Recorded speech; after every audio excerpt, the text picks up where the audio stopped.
శ్రీ గురుభ్యో నమః. గురుబ్రహ్మ గురువిష్ణు గురుదేవ మహేశ్వర గురుర్ సాక్షాత్ పరబ్రహ్మ తస్మై శ్రీ గురవే నమః. ఆపదామపహర్తారం దాతారం సర్వసంపదాం లోకాభిరామం శ్రీరామం భూయో భూయో నమామ్యం.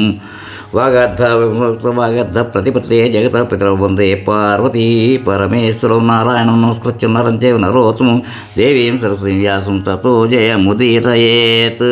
అపార కరుణాసింధుం జ్ఞానదం శాంతరూపిణం శ్రీ చంద్రశేఖర గురుం ప్రణమామి ముదాన్వహం. శ్రీ గురుభ్యో నమః. వచ్చిన శ్రీ స్కాంద మహాపురాణం పార్ట్ 2. ఇప్పుడు ఎపిసోడ్ 60 చెప్పుకోవాలి. 59లో ఏం చెప్పుకున్నామంటే, నారదుడు చెప్పి దీన్ని గురించి ఎవరికి చెప్పకము, స్వామి ఎప్పుడు ఏది ఎందుకు చేయను ఎవరికి తెలియదు, కేవలము అదృష్టవంతులకు మాత్రమే ఇటువంటి కళ కనిపించును అని చెప్పుకున్నాం అక్కడ దాకాను. ఇప్పుడు ఎపిసోడ్ 60 కంటిన్యూ చేద్దాం. పురుషోత్తమ క్షేత్ర మహాత్మ్యం 11. జైమిని ఇట్లా చెప్పిన, ఆ యజ్ఞమందు ముల్లోకములు ఒక్క ఇంటి వలె ఉండను. దక్షిణ సముద్ర తటములకు సమీపమున బిల్వేశ్వరునికి చెరువులో రాజు చే నియమింపబడిన సేవకులు ససంభ్రముగా వచ్చి చేతులు జోడించి రాజుతో ఇట్లా విన్నవించిరి, స్వామి, సముద్ర తీరమున ఒక గొప్ప వృక్షము కనిపించినది. దాని ముందు భాగము సముద్ర తరంగములపై తేలుతూ కనిపిస్తున్నది. వివిధ వర్ణములు కలిగి అంతటా శంఖ చక్ర ముద్రలను కలిగి స్నానపగదుల సమీపమునగా మాకు కనిపించినది. సూర్యుని వలె ప్రకాశిస్తున్న ఈ వృక్షమును మేము పూర్వము చూచి ఉండలేదు. అది తన సుగంధముచే ఆ ప్రదేశమునంతటిని సువాసనామయముగా కావించుతున్నది. వారి మాటలు విని రాజు నారదునితో ఇట్లను, వీళ్ళు చెప్పుతున్న శ్రేష్టము వృక్షము కనిపించటకు కారణమేమి అని అడగగా, నారదుడు, నీ భాగ్యం ఫలించినది. నువ్వు పూర్వం కలయందు శ్వేతోదీపమును విష్ణుమూర్తి అవ్యజయుడు ఏ విష్ణువును చూచితివో అతడి శరీరం అంశావతార రూపమున నిలుచును. భక్తవత్సలుడు స్వామి కోరిన రూపమును ధరించును. ఈ వృక్షము అపౌరుషమైనది. దీనిని దర్శించుటకు నీకు తప్ప మరొకరికి అర్హత లేదు. నీ భాగ్యం వలన అన్ని లోకములకు ఇది కనిపిస్తున్నది. లోకముల పాపమును నాశనం చేయను. అపభృత స్నానం పూర్తి చేసి సముద్ర తీరమును మంగళకరము ఉత్సవమును గొప్పగా నిర్వహించి మహావేదికపై వృక్షరూపమున ఉన్న యజ్ఞేశుని స్థాపించము. ఈ విధముగా ఆలోచించి ఇంద్రజముడు నారదుడు తగిన సామగ్రితో ఆ దివ్యవృక్షము ఉన్న ప్రదేశమునకు వెళ్ళిరి.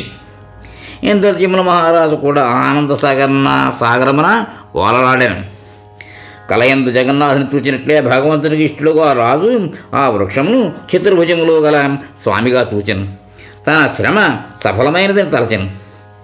ఆ వృక్షమునకు మరలా నమస్కరించి ఆనంద బాష్పములు గల కన్నులు కలవాడయ్యను. ఆ వృక్షము బ్రాహ్మణులచే ఒడ్డుకు తెప్పించను. బహువిధముల స్తోత్రములచే శ్రోత్రియులు, స్మార్తులు, పౌరాణికులు భూలోకమునందు విచ్చేసిన విష్ణువును వృక్షరూపమున స్తుతించిరి. నారదుని ఆజ్ఞపై ఇంద్రజిమ్నుడు వృక్షరూపమున ఉన్న విష్ణువును పూజించను. పూజ పూర్తి అయిన పిమ్మట నారదుని ఇట్లడిగాను, విష్ణువు యొక్క రూపము ఎట్లుండగలదు, ఎవరు నిర్మించదరు? అది విని నారదుడు స్వామి యొక్క మహిమ ఊహించుటకు వీలు లేనిది. లోకోత్తరముగా అతడి చేష్టను ఎవరు తెలుసుకోగలరు?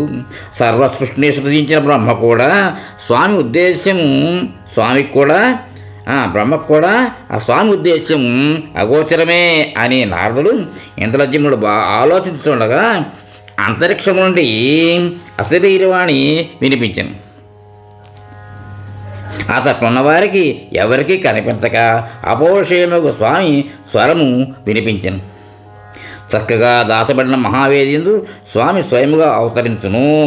కనుక 15 దినములు ఈ వృక్షమును కప్పి ఉంచవలను. తగిన సామగ్రితో ఇతడు నిలచిన వృద్ధులకు అడ్డంగిని లోనికి పంపి ద్వారములు మూయవలయును.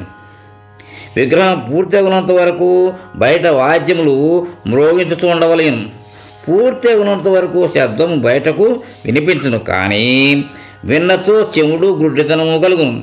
నరకమున పడిపోదురు, సంతానం నాశనమగును. ఎవరు లోపలకు ప్రవేశింపకూడదు, చూడకూడదు. పనికి నియమించిన వారు తప్ప రాజ్యమునకు చూచిన వారికి మహాభయంకరముగా అంధత్వము సంప్రాప్తించును. కనుక ప్రతిమను తయారు చేయ వరకు ఎవరూ చూడకూడదు. పూర్తయిన పిమ్మట స్వామియే తెలియజేయను. సమస్త లోకములకు సుఖమును కలిగించు ఆ పదని విష్ణువే స్వయముగా చెప్పుట వినిరి. అట్లే చేయుటకు నిశ్చయించుకున్నది. అప్పుడు వడ్రంగి అతడికి వచ్చెను. అతడు రాజుతో, నీవు కలలో చూచిన రూపములచే కొయ్యతో తయారు చేసేదను అని పలికి, ముసలి వడ్రంగి రూపము ధరించిన స్వామి లోనికి అంతర్ధానమయ్యను. మనుషులను వంచుటకు సాక్షాత్ నారాయణుడే ఆ వేషమున వచ్చెను. పురుషోత్తమ క్షేత్ర మహాత్మ్యం 12. జైమిని ఇట్లు చెప్పాను. ఆ యజ్ఞమందు ముల్లోకములు ఒక్క ఇంటి వలె ఉండను. వీరి సౌకర్యంలో ఎవరికి అడ్డంకి లేకుండా ఏర్పాటు చేయబడినవి. దక్షిణ సముద్ర తటములకు సమీపమైన బిల్లేసిన చెరువులో నియమిత సేవ సంబలంగా వచ్చి చేతి జోడించి స్వామి సముద్ర తీరున ఇది చదివిందే మళ్ళీ వచ్చింది, రిపీట్ అయినట్టు. ఇది చెప్పిందే మళ్ళీ రిపీట్ అయింది. ఇక్కడ ప్రింటింగ్లో తేడా వచ్చేసింది. అందుకోసమే జైమిని ఆ వేషం వచ్చిందని చెప్పి అయిపోయింది. జైమిని ఇట్లా చెప్పాను. ఇది పురుషోత్తమ క్షేత్ర మహాత్మ్యం 13 నెంబర్ 12లో 13 సరే. ఈ జైమిని ఇట్లా చెప్పాను. అప్పుడు ఆ ఇంద్రజిమ్న మహారాజు అశరీరవాణి అంతరిక్షం నుండి ఎట్లు చెప్పాను అట్లే చేశాను. యజ్ఞం కొరకు వచ్చిన దేవతలందరూ తేరుకుని అతడు ఆవిర్భవించిన స్వామిని చూచి ఉపవాసించదొడగిరి.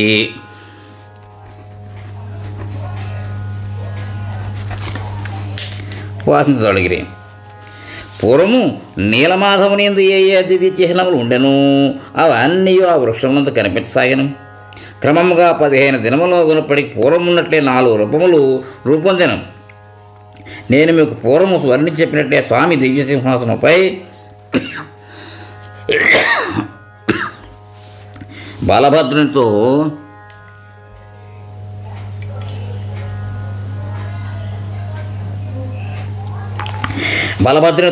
సుదర్శనుడితో సుభద్రతో కూడి ఉండెను. శంఖము చక్రము గద పద్మము ధరించిన భుజములతో అప్పాలుతూ ఉండెను.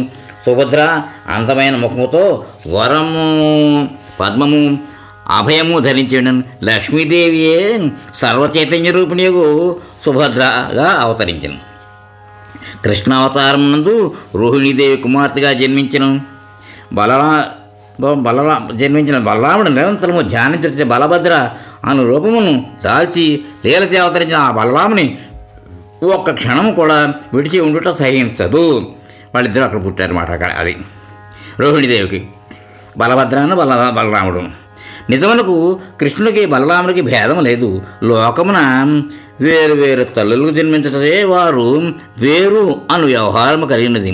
బలభద్రుడికి సుభద్ర చెల్లెలు అన్నది కేవలము పౌరాణిక కథ.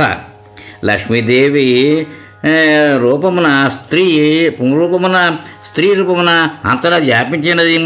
రూపమున ఉన్నప్పుడు విష్ణువని, స్త్రీ రూపమున ఉన్నప్పుడు లక్ష్మి అని వ్యవహారం. దేవతల్లో కానీ జంతువుల్లో కానీ మనుషుల్లో కానీ వారిద్దరి కంటే వేరు ఎవరూ లేరు. 14 లోకములలో స్వామి కంటే వేరైనది ఏమీ లేదు. ఈ విధంగా స్వామి 4 రూపములు ధరించి 4 రూపములు పూర్తయిన పిమ్మట లోకములకు ఉపకారం చేయుటకు అశరీరవాణి ఇట్లు పలికెను. ఓ రాజా, ఈ ప్రతిమలను వస్త్రముచే కప్పి ఉంచుము. ఆ ప్రతిమలకు ఆయా వర్ణములను చిత్రింపజేయము. విష్ణువునకు నల్లని అబ్బు వంటి నలుపు, బలునికి శంఖం వంటి తెలుపు, చక్రమునకు రక్తపు ఎరుపు, సుభద్రకు కుంకుమ ఎరుపు చిత్రించవలను. ఈ 6 రూపములను ఇప్పుడు చూచినచో అది పాపమునకు హేతువు కనుక గట్టి ప్రయత్నం చేసి వస్త్రములతో కప్పి దాచి ఉంచవలను. ప్రతి సంవత్సరము కొత్త నారచే కప్పి పాత నారను తీసివేయవలను. నారచే కప్పబడనిచో దివ్యముగి ఈ విగ్రహమును ప్రమాదవశమును కూడా ఎవరినూ చూడరాదు. అట్లు చూసినచో రాజ్యమును దుర్భిక్షము చావులు సంభవించును, వాని వంశము నశించును. కనుక ఓ రాజా, నీవెప్పుడైనను ఈ ప్రతిమలను నారచే కప్పబడకుండా చూడరాదు. మానవులెవరూ అది చూచినను అది భయమును కారణమగును. కనుక పెక్కు లేపనములు విలేపనములు అలదిన విగ్రహములనే చూడవలెను. వివిధ వర్ణములచే అలంకరింపబడిన స్వామి విలాసమును విభ్రమతో చూచిన వారు కోటి కల్పములతో చేసిన పాపముల నుండి ముక్తిని పొందుతురు. ఓ రాజేంద్ర, చక్కని చిత్రములను చేయింపు. చిత్రము కోరికలన్నీ తీరగలవు. నిన్ను అనుగ్రహించటకే స్వామి ఇచ్చట ఆవిర్భవించను. స్వామి పూర్వము నీలాద్రిపై ఉండగా విశ్వావసులను పోయేవాడు, విష్ణుభక్తులలో ఉత్తముడు, నీ పురోహితునితో సఖ్యం చేసినవాడు కలడు. ఆ విశ్వావసు యొక్క విద్యాపతి యొక్క వంశం వారే ప్రతిమలకు లేపనాధికము చేయుటకు రాబో ఉత్సవములందు నియోగింపము అని ఈ విధముగా చెప్పి అశరీరవాణి విరమించను. అది విని రాజు మిక్కిలి సంతోషించను. ప్రతిమలపై కప్పి ఉంచిన వస్త్రం మహావేది నుండి తొలగించను.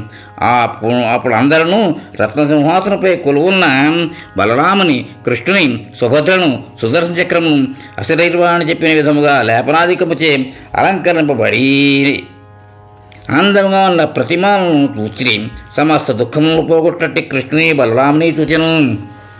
వారి మధ్యలో లక్ష్మి సుభద్రగా శుభమును కలిగించు రూపముతో సమస్త దేవతలకు జనని అయి పాపమును సముద్రమును దాటించినదై విరసిన కమలం వంటి ముఖము కలదై వరము పద్మము అభయము ధరించి రూపమునకు లావణ్యమునకు స్థానమై అలంకారములచే ప్రకాశించుతూ కుంకుమేరుపు కలిగిన శరీరము కలదై సాక్షాత్ మరేక లక్ష్మీ వలె విష్ణువుకు ఎడమ భాగమున ఉండెను.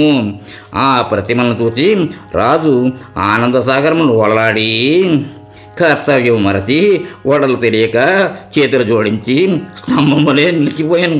అప్పుడు నారదుడు నవ్వుతూ రాజుతో ఇట్టను, ఓ రాజా, నీవు ఏమి కోరి శ్రమించితివో అది సాధించితివి. ఈ భూమిపై నీ ఒక్కడవే ధన్యుడు. ఎవరిని చూచుటకు యోగులు స్థిరచిత్తులై ఎల్లప్పుడూ ప్రయత్నిస్తూ ఉందరో, శ్రద్ధచే మానవులు ఎవరిని కేవలం ఒక్క క్షణం మాత్రమే చూడగలుగుతురో అట్టి స్వామి దారుమయమగు దేహము ధరించను. నిన్ను అనుగ్రహించడగే స్వామి ఇతట ప్రత్యక్షమయ్యను. కనుక భూదేవి రమణుడు దయాసముద్రుడు అగు స్వామిని స్తుతింపుము. స్తుతింపబడిన స్వామి నీ మనసులో ఉన్న కోరికలను అన్నిటినీ తీర్చగలడు. పురుషోత్తమ క్షేత్ర మహాత్మ్యం 14.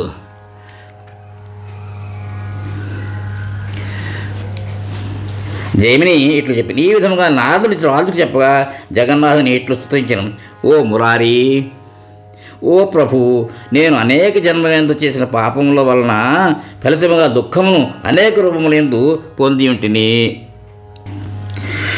శుభకర్మలు చేయుట చేత ఏ కొద్దిపాటి పుణ్యం చేసేతను అది చేరువై తీపి పూసినట్లు కనిపించుతూ ఉన్నది. దీనులను రక్షించు నీవు దీనస్థితిలో ఉన్న ఏనుగు తలచినంతనే రక్షించితివి.